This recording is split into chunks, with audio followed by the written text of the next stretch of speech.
Hello friends, welcome to Channel Warrior Creed. In the previous video, I talked about the true history of the Ismaili sect, which is called Assassin, Hashashin, and Ismaili in various sources. This sect called themselves Ismailis and never called themselves Hashashin or Assassin. I mentioned the reason for this and the history of the Ismaili sect in my previous video. For those who haven't watched it, I'll post the link to that video in the description section. In this video, I will talk about the next part of the real history of the Ismaili sect. The Ismaili sect, a Shiite Islamic sect created by Hassan Saba in the 11th century, was able to reach the ultimate limit of its power at the end of the 11th century and the beginning of the 12th century.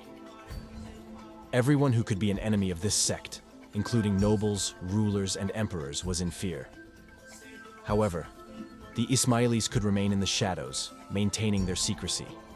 Beggars, peasants, artisans, merchants, army chiefs, and even the highest-ranking statesmen could belong to the Ismaili sect.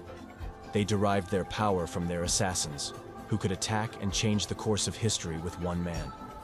Since they were on their way to death, no one wanted to be an enemy of the Ismaili sect. Hassan Saba created the Ismaili sect with a noble goal: to put an end to the conflicts between the Islamic sects. However, the events that took place and the final result marked the beginning of a great disaster for the Islamic states. The spread of the Ismaili sect within the Great Seljuk Empire led to the disintegration of the Seljuk state and its eventual fall. Rome Pope Urban II, who took advantage of the weakening of the Seljuk Empire in 1095 in Clermont, France, called for the liberation of the Holy Land, Jerusalem, from the infidels, and led to the beginning of the Crusades, which would continue for nearly 200 years. The weakening of Islamic countries became an opportunity for Catholics. The Crusaders, who invaded the city of Jerusalem with the First Crusade that took place in 1096-1099, looted Jerusalem and the surrounding city and killed the civilians living there. Hundreds of thousands of Muslims and Jews were killed mercilessly.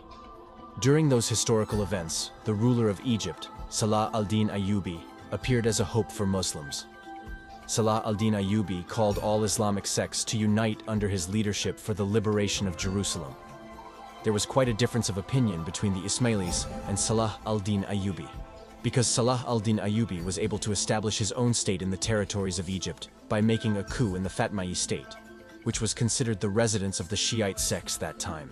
With the fall of the Fatmiyi state, the Ismaili sect became the main force of the Shiite branch.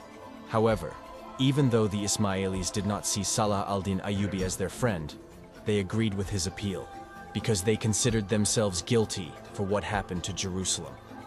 As a result, Salah al-Din Ayyubi, who received the support of all Islamic sects, returned the city of Jerusalem to the Muslims in 1187.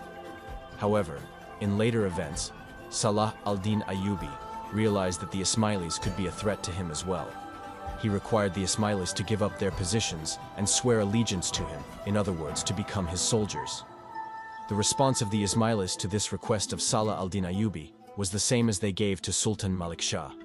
The messenger of the Ismaili sect came to Salah al-Din Ayyubi's camp and said that he brought him an important message. However, in order to deliver this news, he asked to keep only the people he trusted in his tent and to remove everyone else.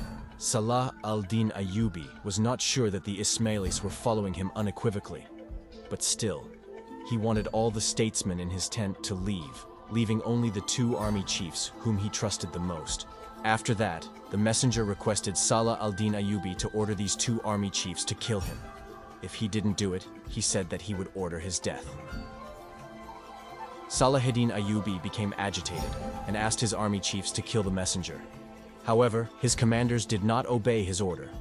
Then the messenger ordered them to be ready to kill Salah al-Din Ayyubi. The army chiefs whom Salah al-Din Ayyubi considered closest to him turned their swords against him. With this, the Ismailis informed Salah al-Din Ayyubi that they could hide everywhere, follow him at any time, and kill him when he least expected it.